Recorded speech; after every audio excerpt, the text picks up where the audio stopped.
Thank you, Renee M. Would you please come on up? And if you can have your video on, that'll be fantastic too.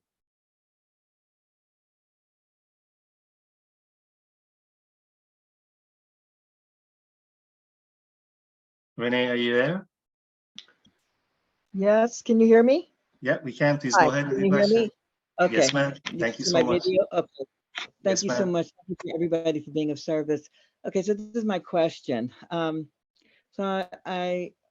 I'm married to a sober alcoholic, but then there's been a mental health issue besides, alcoholism or whatever.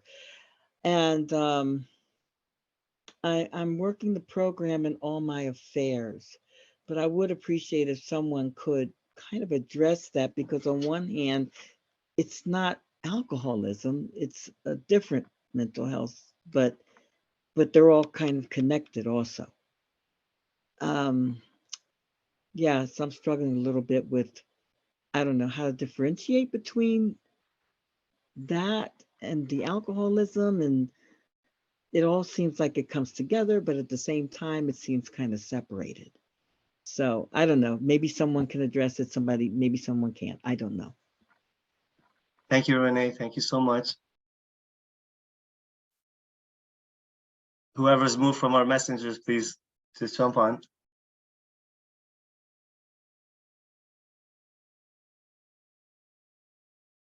I'll share on that. I'm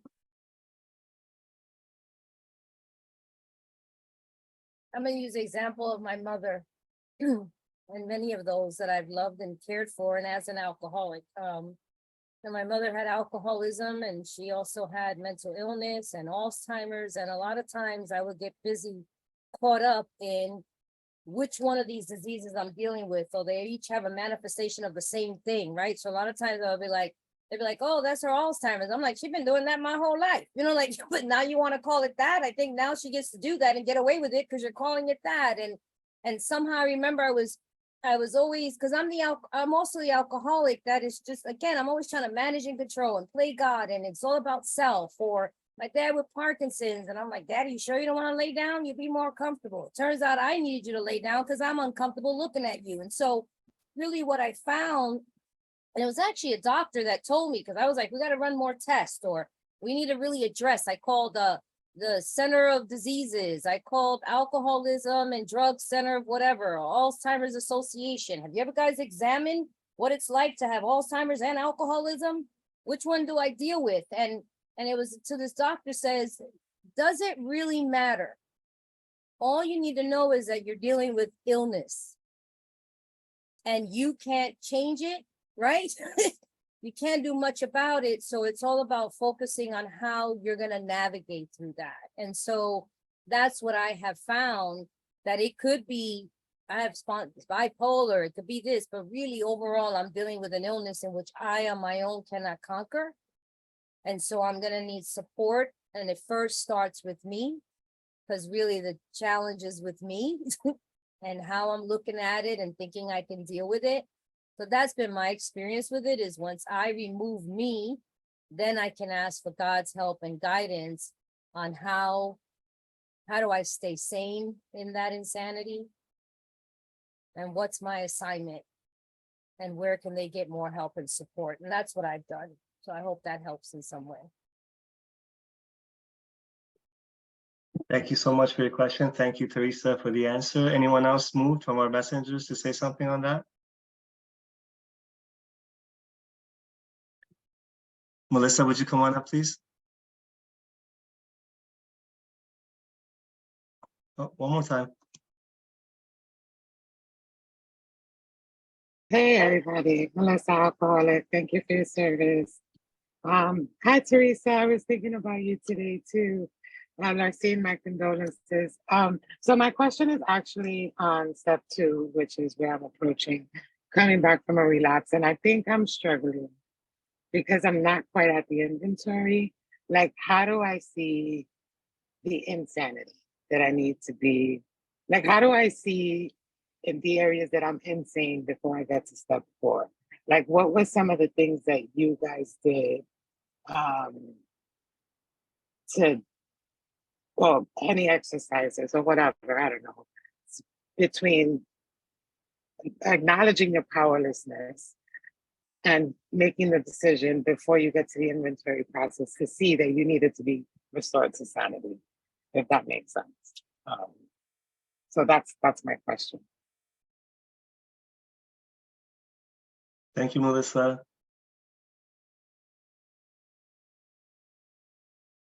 Ali, I can share on that.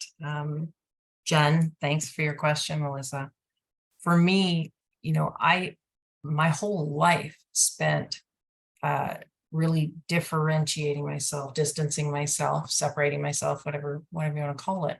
A lot of that looked like judgment of others, and I'm not them, and so for me, a lot of where I started to see my insanity and see the truth, as Larcine talked about, like being faced with the facts, being faced with the truths, before and after my fourth step, was seeking to identify with rather than differentiate from. So I would listen to speakers. I would come onto a meeting like this, and where, in Chris and Theresa, I wouldn't even have bothered listening to, because I'm not an alcoholic. What do we have in common? I sit and I listen, and I'm like, that's me. That's, some of the experiences and the details are different, but that's me. That's my disease. The sick man's prayer for me is a big one, that this person is sick, right? Sick man like me. But even bigger for me is, and I'm sick like them. And that helps me to identify my disease, because every other human being that I used to judge so harshly is a mirror of who I am when I am separated from God.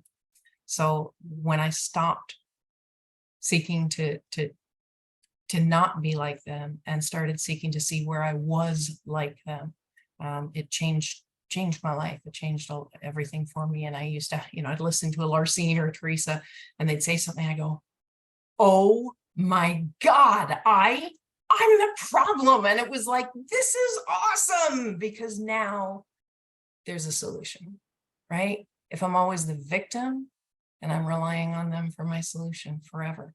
And so once I started to really seek to identify with, it really changed everything. I saw my insanity through other people.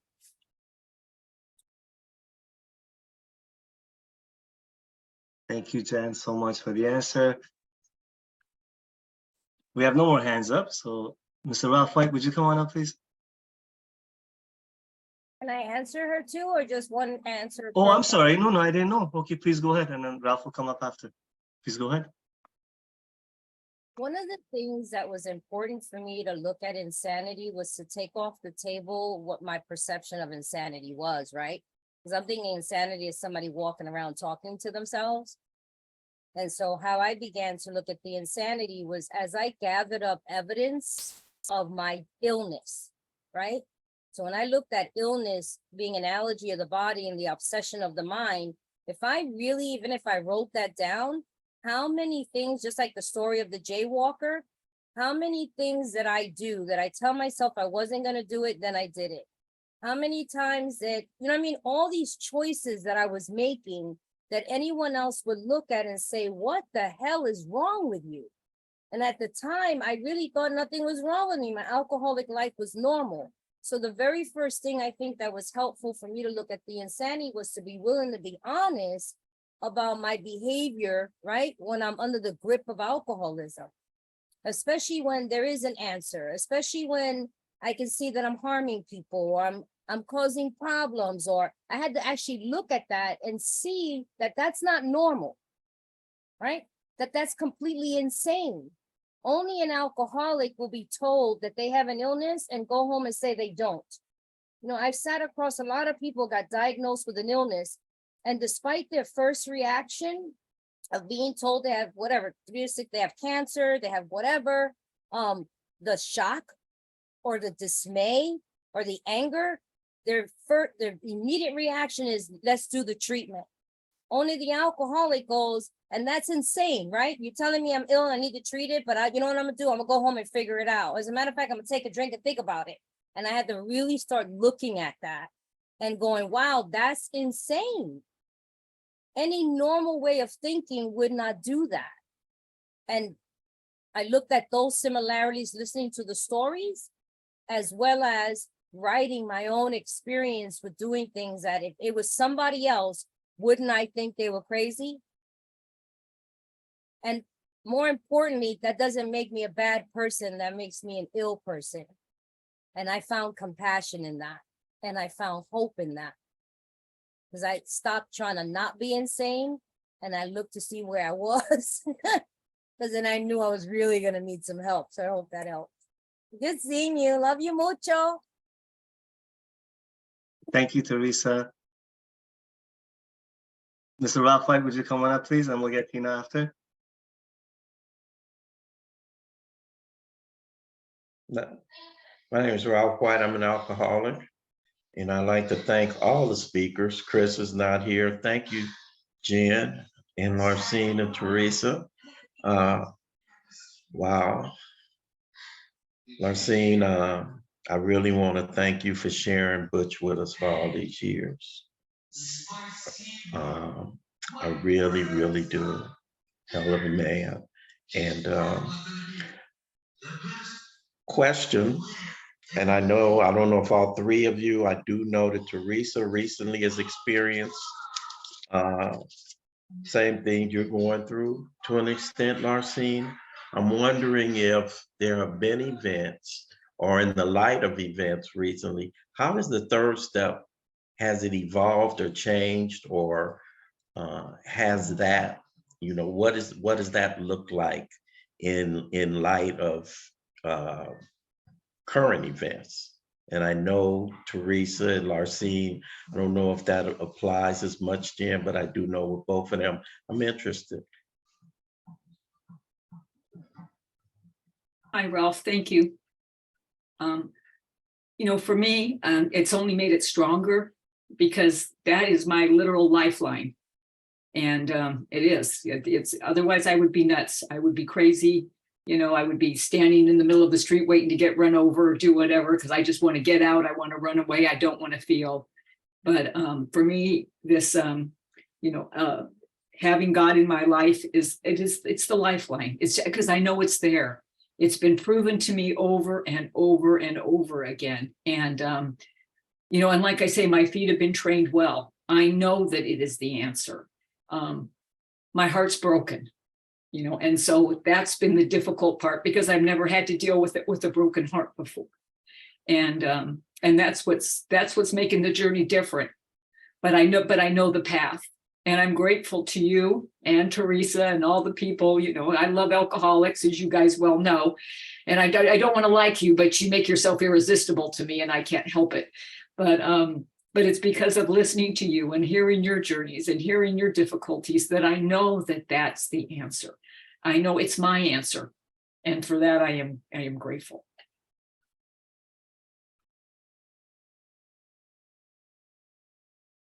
Thank you, Larcine. Anyone else jump on that question? I wanted to see if Jen did. I don't know. Go ahead, Jen, you had unmuted. Go for it. That's what, thanks, Theresa. Thanks for the question, Ralph, and for your response, Larcine.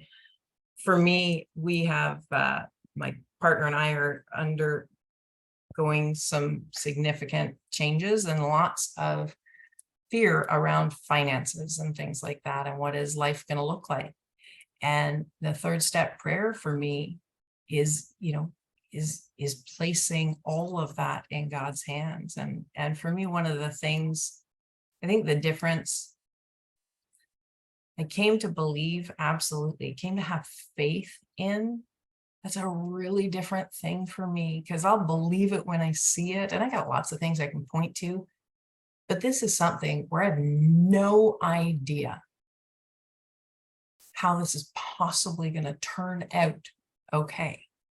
And for me, the third step prayer, in this case, current circumstances, it's God, please help me be okay, even though this does not, nothing about this feels okay.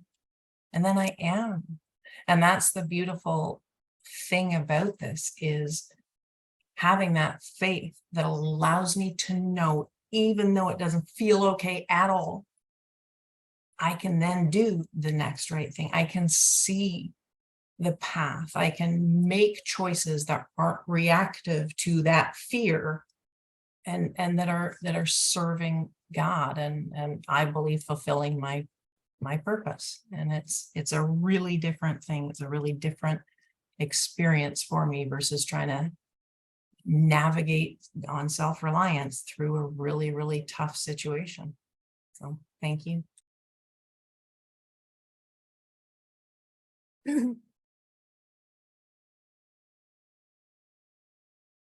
Sometimes it appears to me that through all these challenges that I've had, actually throughout most of my sobriety, I think I've had 5 years where I was on cloud 9 and I had a good old time. And that's when I say I really met God butt naked alone with a white flag up my ass. And I was no longer the CEO of Theresa Incorporated and was now living in, okay, God, right, take all of me.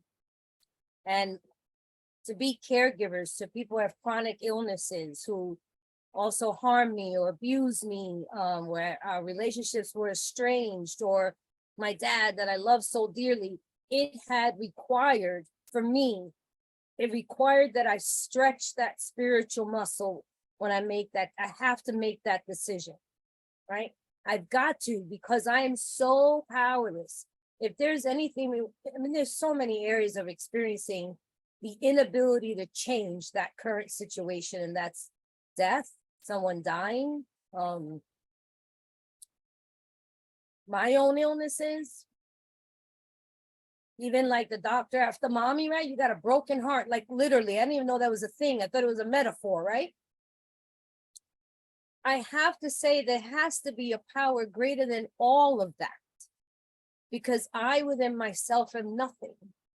I within myself can't do anything about these things that are so beyond me, that emotionally leave me so, oh my goodness, I don't have words to explain it. It's just, I have to make a decision because I don't know what else am I to do? Right? What else am I to do? Other than go Cocoa for Cocoa Puffs, go into a state of morbid reflection, self-pity, depression. That's what I get when I don't make a decision. And the thing about making a decision is that it's like that saying of you got 3 birds on the tree and one decides to fly out. How many birds do you have on a tree? Still 3. So to me, 3 is like that fire that you put under the firecracker, you know what I mean? Or the rocket, because it sets me off to launch into something. And so I've been in moments where I got to make a decision to put somebody on a machine, or to not put them on the machine, or to, so crazy. Okay, I'm powerless. My life is unmanageable. I'm powerless over alcoholism, not even the situation, because my thinking is where my alcoholism is centered. And what I think about the situation, what I think I need to do about the situation, what I think the situation is doing to me. And then I need to be restored to sanity. And so I make a decision that now here moving forward, I'm willing to clean house and see what's going to block me from what God has assigned for me to do in this very situation. And that's all I've ever known to do. And I cry because it's a tears of joy of, my goodness gracious, what a blessing that I did not have before I came to you. That is something so painful and sometimes so joyful, that I can take a tool like that and I say I stand on higher authority. Like I feel like when I make a decision, I got my God belt on, you know what I mean? It's like, yes, I'm standing with this giant, you know what I mean? And then I immediately go into inventory though, because I need to see where I'm in self. And so I can ask that power to remove it so that I can say, it's not okay, but it's okay. I love you, even though my heart is hurting. So all the 12 steps are vital for my breath, as alcohol was vital for my breath, but this power is far greater. So step 3 stretches my spiritual muscles. And it's the invitation that catapults me into seeing where I'm going to get in the way. And it brings me into the presence of now and knowing that God is, and with God, all things are possible and everything is going to be okay, even when it feels like it isn't, you know? Yep. God loves me, God loves them, and we're doing this together. So that's step 3 has been everything for me. And thank God, because it's helped my father, my uncle, you know what I mean? Like if I was riding on self and didn't turn to God, I don't know where they would be. I mean, whatever. I don't know what would have happened, but I know I wouldn't have been present for the assignment. So I'm just grateful I was able to love and experience love. I hope that helped.